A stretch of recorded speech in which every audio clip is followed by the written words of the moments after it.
Hello guys! Today po magluluto po tayo ng adobo sa Yakult.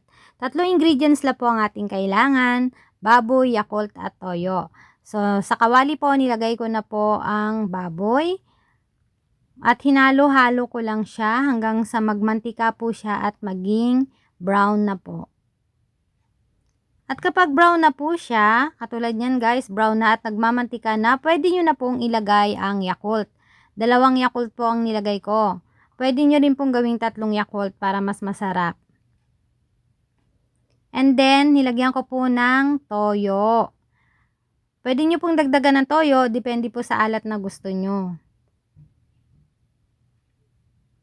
At syempre, naglagay rin po tayo ng tubig para pakuluan natin. So, hinayaan ko lang po siyang kumulo ng kumulo hanggang sa maiga ang kanyang sabaw. At kapag naiga na po, nakatulad yan, pwede na pong kainin. Enjoy eating!